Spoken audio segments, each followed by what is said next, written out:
Hello friends, welcome all. I hope you all are doing well. I am going to teach you the basic subject industrial chemistry. Before that, we will learn the new concept of chemistry, that is green chemistry. This Paul T. Anastas was known as the father of green chemistry. He was the first who coined the term that is a green chemistry. And what was his mission? His mission was to make the chemistry and chemicals safer and hazardless to maximum extent. Did you remember that is the Bhopal gas tragedy? That is in the year 1984, in the month of December, that Bhopal gas tragedy is caused due to the leakage of methyl isocyanate gas. It is also that particular night it is also called as a night of death because due to that leakage number of deaths are occurred. That are the hazardous effects of methyl isocyanate gas. Now, why we have to learn green chemistry? Because after completion of TYPSC class, most of the students will go for the industry, some of the students will go for the further education, and for that purpose, first we must know which chemicals are safer, which are hazardous, and for that purpose we must know the concept that is a green chemistry. This green chemistry is helpful for creating better and safer chemicals, then to design chemical process efficiently, to reduce waste. In this to reduce waste, that is before formation of side product, we must know how to increase the percentage of that is actual product which reduces the formation of waste. Then the use of renewable sources of energy like wind energy, solar energy. The number of photochemical reactions that are occurred in presence of sunlight means that is the use of renewable source. Then to eliminate chemical hazards. If in any chemical reaction, if the starting material is hazardous, then how we can replace that particular chemical hazard by using the safer chemicals. Now as the basic introductory part of the green chemistry, we have to learn the basic 12 principles of green chemistry. And what are that? These are nothing but that is prevention is better than cure. In the same way that formation of waste is always better than its treatment. Then atom economy. What is this atom economy? Atom economy is nothing but whenever any reactant gets converted into product and if there is a formation of side product, that particular formation of side product it lowers the percentage area of the product, means that particular reaction, in that particular reaction the atom economy will be less. We know the well-known example that is the Diels-Alder reaction. In that Diels-Alder reaction, diene when react with the dienophile, there is a formation of adduct, and that particular adduct when it is formed, there is no formation of side product, means that Diels-Alder reaction it is having 100% atom economy. Then the third one is that is use of safer chemicals. If in any chemical reaction, if we can replace any hazardous chemical by using the safer chemicals, that leads to the that is a good environmental results. Then reduce toxicity, quality control, catalyst efficiency, energy efficiency, then source reduction, then reduction in the waste, the use of renewable energy sources like solar energy, wind energy, water energy. Benign synthesis is nothing but it is a safer synthesis. What are the types of waste? These are nothing but solid waste, liquid waste, gaseous waste, mineral waste, and these all will depend upon the type of industry. In the same way, there are electronic waste, food waste, human waste, and industrial waste. Now, what this picture indicates, this is the industrial wastewater which is polluting the water in the river, and this particular industrial wastewater it is creating the water pollution.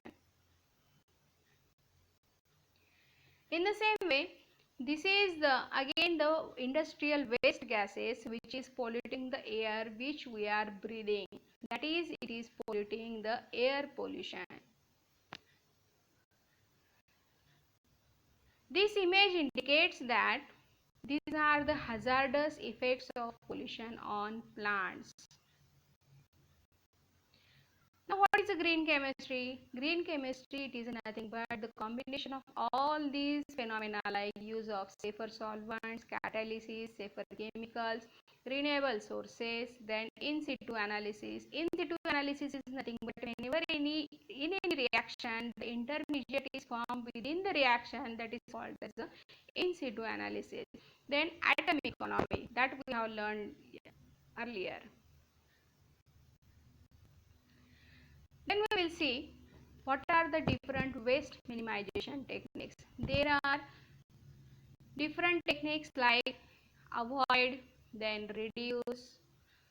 Avoid, that is avoid of hazardous chemicals, reduction of waste, reuse of chemicals, recycling of side products, then recovery of different catalysis, and disposal of the side product. These are the most important waste minimization techniques. Okay, next we are going to see the types of waste treatment. And what are these treatment? These are the four different types of treatment, that is land treatment, physical treatment, chemical treatment and biological treatment. We will see one by one. In the land treatment, that is disposal of hazardous and toxic waste material after treatment to landfills. Then second is physical treatment. In this physical treatment, the removal and separation of hazardous and toxic waste by using the conventional methods like simple filtration, then centrifugation. These are the physical treatment. In the chemical treatment, the conversion of hazardous and toxic waste using different chemical processes into non-hazardous substances, that is the safer chemicals like carbon dioxide, water and salts. And in the last, that is a biological treatment, the degradation of organic material, that is organic food waste by the microbial interaction, that is with the help of living organism. Now, how to dispose the chemical waste in laboratory? You all are doing the experiments in the laboratory, and what you are doing with your chemical waste? You are directly pouring into the basin. But before that, we will learn how to dispose that chemical waste in the laboratory. First of all, we must know that is a type of waste. That is identify the type of waste. Then identify the source of waste, that is from which substrates they are producing. Then determine the potential health hazards from the waste. That particular waste, if it is having the different health effects, that we must know. Then determine the volume of waste generation. That is how much volume of the waste is producing from that particular waste. Then identify the safe collection method, that how we can easily collect, that methods we must know. Then identify the transportation method, that from one place to another place it should be transported easily. And last is identify the safe disposal methods like land treatment, chemical treatment, physical treatment or biological treatment. Now, what is the renewable energy source? These renewable energy sources are nothing but solar energy, wind energy, hydro energy, as well as bioenergy and geothermal energy. Now, what's our duty? After listening to this green concept, that is green chemistry, what's our duty then? Use of greener solvents in reactions. While performing any chemical reaction, we must know which chemicals are safer, which are hazardous. Then avoid hazardous chemicals. That is replacement of hazardous chemicals by the safer chemicals. Then treat the waste properly. That whenever you are performing experiment, that waste should be properly treated. Then use of public transportation. This is also one of the important duty. That is, by using the public transportation, we are ultimately reducing the pollution. Then plantation and its conservation. We all are doing plantation very enthusiastically, but we are not able to conserve it. That we should do. Then conservation of water. Again, as per the TYBSC students are concerned, we must aware the different people in our community. That is, be a volunteer to make our community clean up. Now, the last but not least, if anybody is identifying this image, this is one of the picture of our college. That is a very calm and pleasant environment. So let's go green, and thank you.